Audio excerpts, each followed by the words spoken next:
കുറെ കൗമാര സമയത്തെ പൊട്ടത്തരങ്ങൾ, കാണുന്നതെല്ലാം പ്രണയമാണെന്നോ കാണുന്നതെല്ലാം ഇഷ്ടമാണെന്നോ അല്ലെങ്കിൽ ഇതെന്താ സംഭവിക്കുന്നതെന്നോ തിരിച്ചറിവില്ലാത്ത ഒരു പെൺകുട്ടി അതിനെ വേട്ടയാടണം. ഓടി രക്ഷപ്പെടാനെങ്കിലും കഴിയുന്നതിനെ ആയിരിക്കണം വേട്ടയാടുന്നത്, അല്ലേ?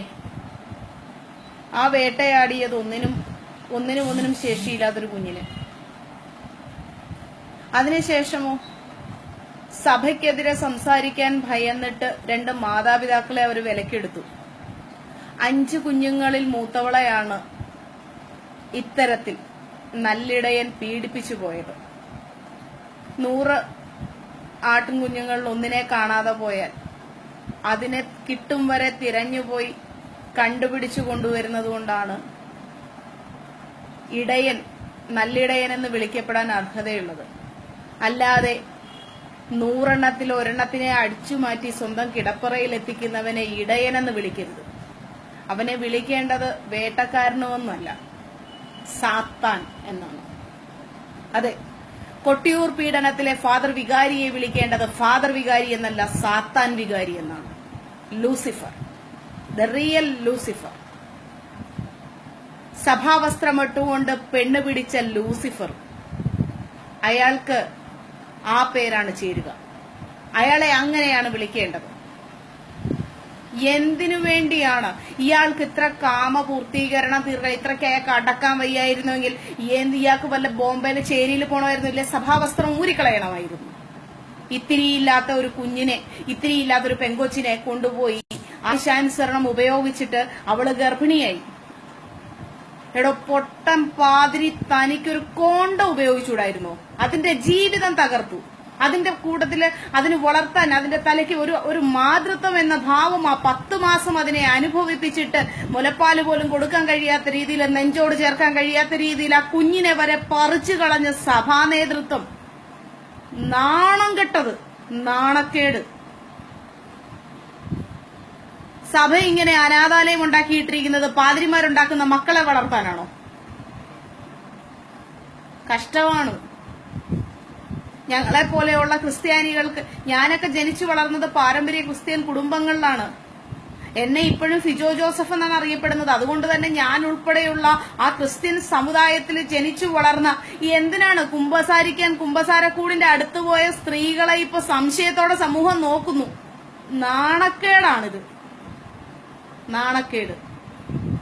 എന്നിട്ട് രാവിലെ മാനന്തവാടി ബിഷപ്പ് രാവിലെ ഒരു മാപ്പ് ലേഖനം എഴുതി വിട്ടു. മാപ്പ് ലേഖനം കൊണ്ട് നഷ്ടപ്പെട്ട ആ ഒരു സ്ത്രീത്വം, അവളുടെ മാനസികാവസ്ഥ, ഇതൊക്കെ തിരിച്ചു കിട്ടുമോ? സമൂഹത്തിലെ അന്തസ്സ് തിരിച്ചു കിട്ടുമോ? നഷ്ടപ്പെട്ട വിദ്യാഭ്യാസം തിരിച്ചു കിട്ടുമോ? കഴിഞ്ഞ ദിവസം ഞാന് കുട്ടിയെ ഏറ്റെടുത്ത അനാഥാലയത്തിലെ കന്യാസ്ത്രീയുടെ ഒരു ഇന്റർവ്യൂ കണ്ടു. നിനക്ക് ഇത് കഴിഞ്ഞ് പഠിക്കാൻ പോകാമായിരുന്നുവല്ലോ എന്ന് വളരെ ലാഘവത്തോടെ. ആ ചോദ്യത്തിൽ നിന്നാണ് മഠം വിട്ടുപോയ സിസ്റ്റർ മേരിയുടെയും സിസ്റ്റർ ജസ്മിയുടെയും ഒക്കെ അനുഭവ കുറിപ്പുകൾക്ക് യാഥാർത്ഥ്യമുണ്ടെന്ന് നമ്മൾ ബോധ്യപ്പെടുന്നത്.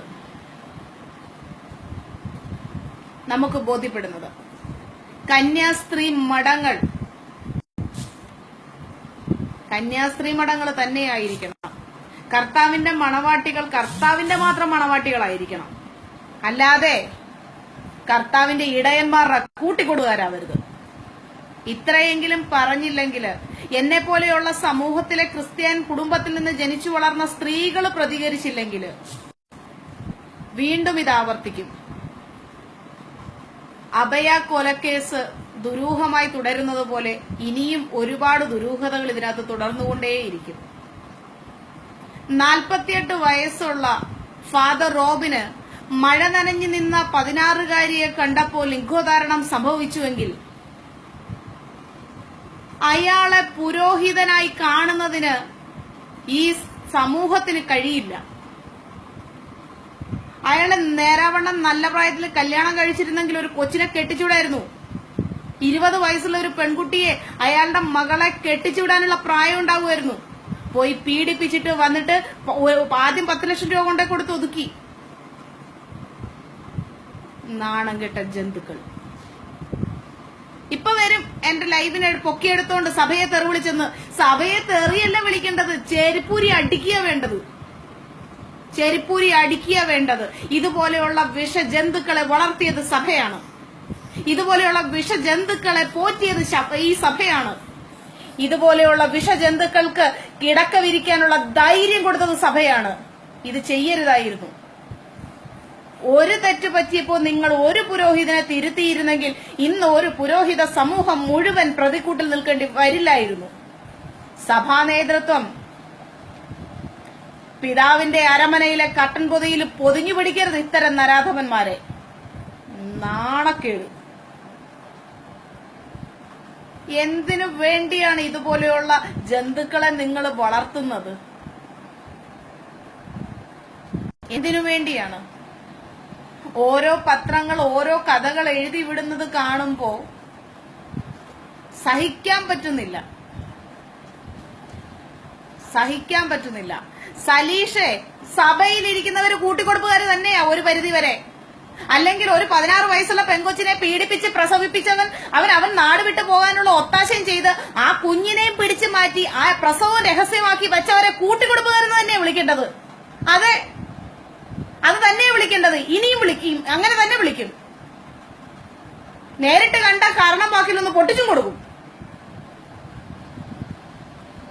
സഭ കൂട്ടിക്കൊടുപ്പുകാരല്ല പോലും.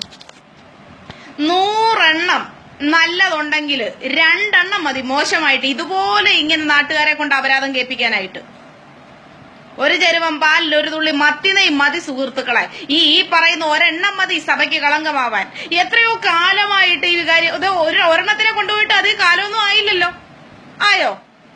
അതും വിദേശത്തോട്ട് പോകാൻ വേണ്ടി സഭ എടുത്തോണ്ട് പോയി എയർപോർട്ടിന്റെ ഭാഗത്ത് കൊണ്ടുപോയി വെച്ച് കഴിഞ്ഞപ്പോ കൊണ്ടുവന്നു. അതും ഇച്ചിരി ഇല്ലാത്ത കൊച്ചിനിട്ട് പീഡിപ്പിച്ചില്ല. അച്ഛന്മാർക്ക് എന്താ 12 വയസ്സ് 16 വയസ്സിനിടയ്ക്കുള്ള പിള്ളേരെ കാണുമ്പോഴത്തേക്ക് ഇത്രയ്ക്ക് രോഗം എന്താ അച്ഛന്മാർക്ക്? ഇത്ര സഹികേടാണോ അവർക്ക്? എന്റെ പൊന്നു സഖാവേ, ഞാൻ അങ്ങോട്ട് പള്ളിയിലോട്ട് കുമ്പസാരിക്കാനും ഇല്ല, കുർബാന കൊള്ളാനും ഇല്ല. അത് പണ്ടേ നിർത്തിയതാ. ഞാൻ ഈ കുമ്പസാരക്കൂടിന്റെ അടുത്തോട്ട് പോകുന്ന പെണ്ണുങ്ങളെ മുഴുവൻ സംശയമായിട്ട് പോകണം. കാരണം ഏതാണ്ട് ഒരു 10 കൊല്ലമായിട്ട് ഞാൻ ആ വഴിക്ക് പോകാത്തോണ്ട് കുഴപ്പമില്ല, സമാധാനമുണ്ട്.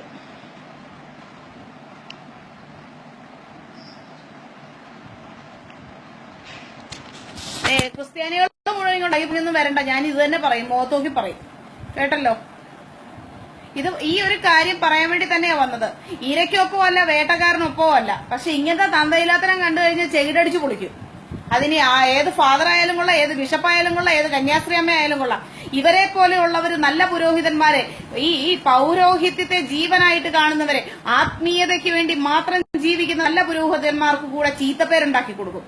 അവർക്കെതിരെ സഭ പ്രതികരിക്കണം. സഭ ഇതിനെയൊക്കെ കോളറിനെടുത്ത് വെളിയിൽ കളയാൻ ശ്രമിക്കുക. അല്ലാതെ മാപ്പവേഷം കൊണ്ട് നടന്നിട്ട് കാര്യമില്ല.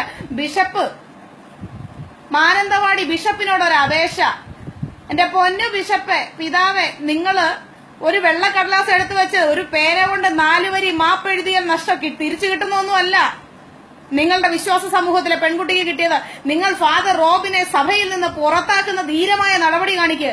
ഈ സമൂഹം സഭയ്ക്കൊപ്പം നിൽക്കും. അല്ലാതെ ആരും നിങ്ങളെ മൈൻഡ് ചെയ്യില്ല. പറയാനുള്ളത് പറയണം. എവിടെയായാലും, സ്ത്രീ ആയാലും പുരുഷനായാലും ചെയ്യേണ്ടതും പ്രവർത്തിക്കേണ്ടതും അത് ഒരേ സമയം ചെയ്യണം.